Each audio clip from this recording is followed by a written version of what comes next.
शरीर का एक अंग होता है।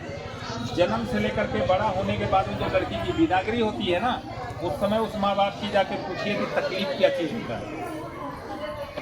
तो जब लड़की धीरे धीरे बड़ी होने लगी तो समाज में चर्चा होने लगी कि और लड़कियों से ज़्यादा चंचल थी और लड़कियों से ज़्यादा खूबसूरत थी, क्योंकि वो दिव्य शक्ति थी, चंचल थी और दैविक कृपा से उनकी उत्पत्ति हुई थी। तो फिर लास्ट में नारद जी भी आए, बोले कि अश्वपति अब आपकी कन्या के लिए वर भी ढूंढने का समय आ चुका है। तो बोले कि ठीक है महाराज जी, तो वैसा जैसी कन्या वैसा वर भी तो ढूंढेंगे ना। माँ बाप क्या करते हैं, हर जगह पे गांव जाते हैं, योग्य वर जहाँ होता है वहीं पे अपने कन्या की शादी तय करते हैं ना। कहीं पहले क्या होता था, त्रेता द्वापर में भी स्वयंवर हुआ करता था, कन्या भी अपने वर को स्वयं जो है वो पसंद करती थी। तो लास्ट में उनके माता पिता बोले तुम इतनी अच्छी हो, तुम भी अगर चाहो तो अपने लिए तुम वर का वर्ण कर सकती हो। जब माता पिता का आदेश होगा, सीता का भी क्या हुआ था, सीता भी राम का क्या किए थे, वर्ण किए थे ना। तो उस तरह तो लास्ट में वो कन्या भी जो है प्रतिदिन अपने सहेलियों के साथ घूमती फिरती थी, बड़ी हो गई थी। एक दिन जो है वो सत्यवान नाम का जो युवक थे वो जंगल में थे, लकड़ी वगैरह काटने के लिए गए थे, माँ पिताजी के साथ में थे। उनके पिताजी का आँख जो है आँख से अंधे हो गए थे। तो ये जब कन्या गई तो देखी बहुत ही सुंदर और मेहनती, देखने में अच्छा, व्यवहार अच्छा। तो ये क्या कि सावित्री उसको वरण कर ली अपने पति के रूप में। वरण करने के बाद अपने घर में आके अपने माता पिता को बताया कि जंगल में हम आज गए थे, एक राजकुमार हमको दिखा जिसको मैं वरण कर चुकी हूँ। इस बीच में नारद जी आते हैं। नारद जी बोलते हैं कि अश्वपति आपकी जो बेटी है वो जिस लड़के का वरण की है उसकी उम्र बहुत ही कम है, अल्प काल तक उनकी उम्र है, इसलिए अपनी बेटी को आप बोलिए कि दूसरा वर का वर्ण करें। तब बुला करके बोले बेटी तुम दूसरा कोई भी लड़का को पसंद करो, हम उससे तेरी शादी करा देंगे, इस लड़का से नहीं करना है क्योंकि इसकी आयु कम है। तो सावित्री बोली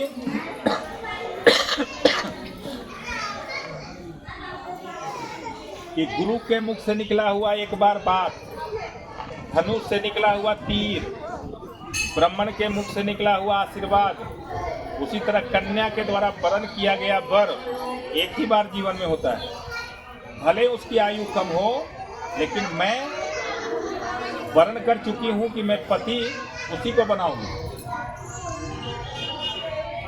तो लास्ट में अंततोगत्वा क्या हुआ, इस सावित्री का शादी सत्यवान के साथ में कर दिया गया। शादी हो गई, दाम्पत्य जीवन अच्छा चलने लगा धीरे धीरे।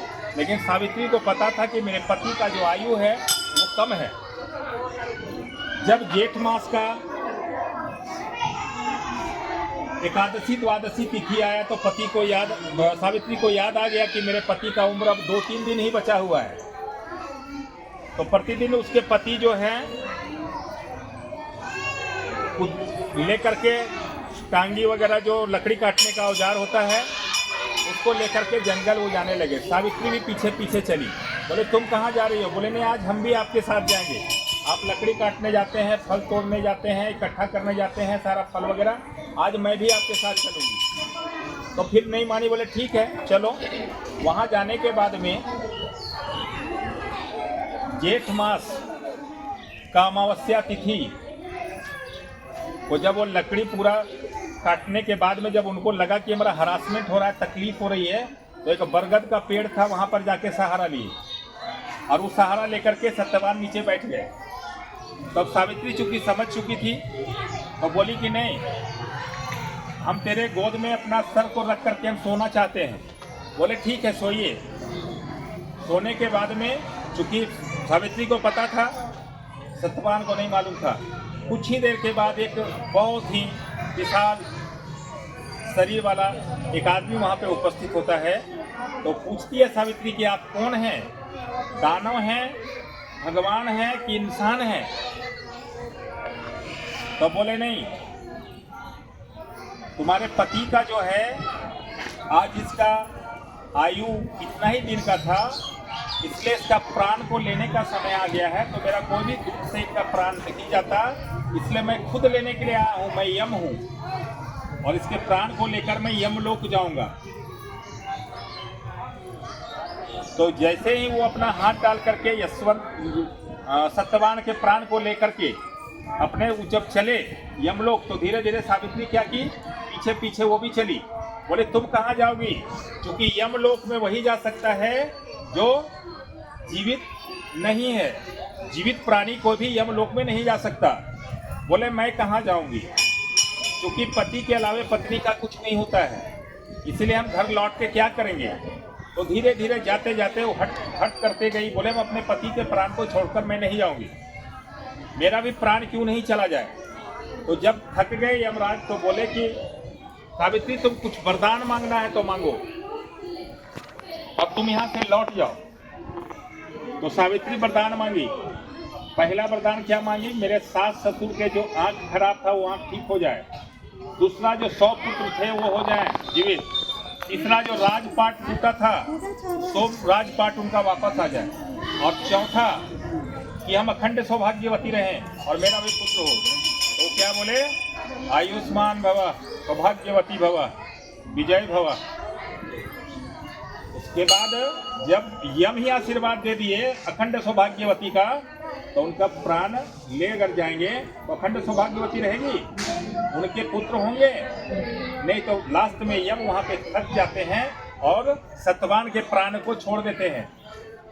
इसलिए कहा जाता है कि अगर पत्नी चाहे तो अपने पति के प्राण को यम से भी छीन के ला सकते हैं।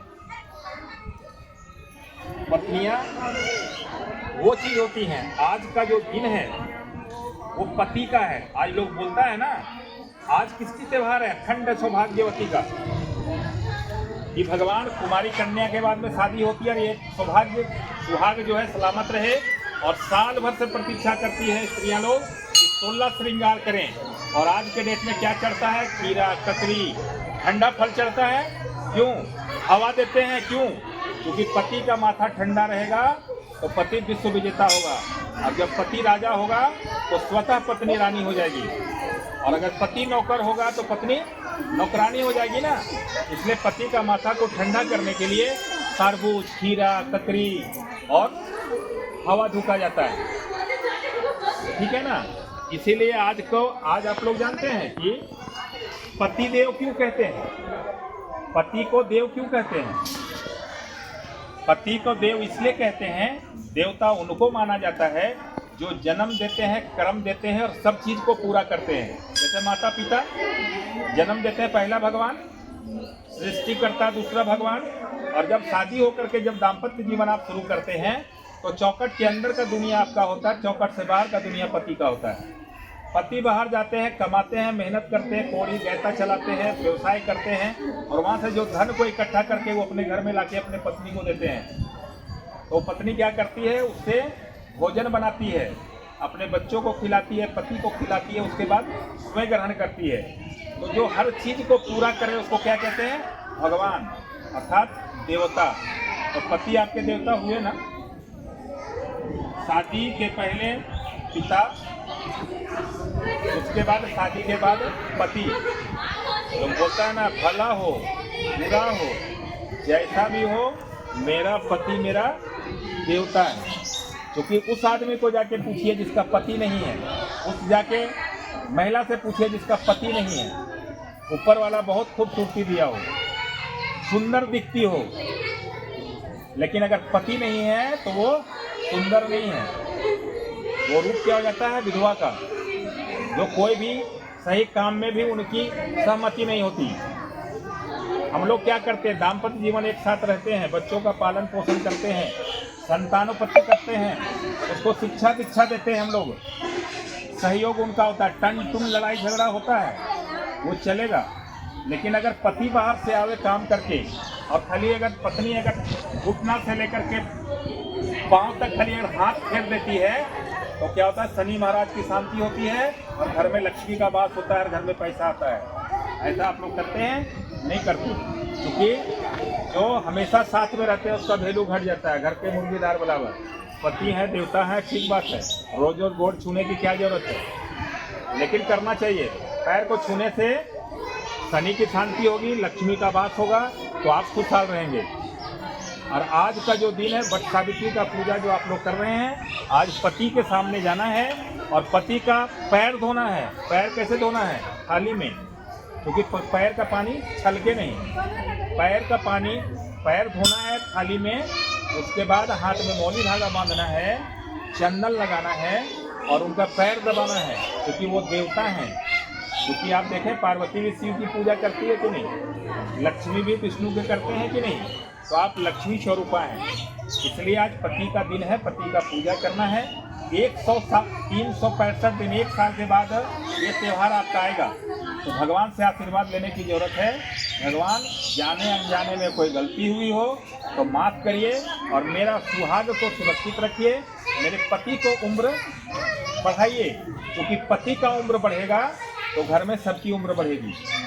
पति ही सब देखभाल करने वाले होते हैं, तो इसलिए भला है बुरा है, मेरा पति, मेरा आवाज़ नहीं आया, भला है बुरा है, मेरा पति, आवाज़ उधर से नहीं आया, भला है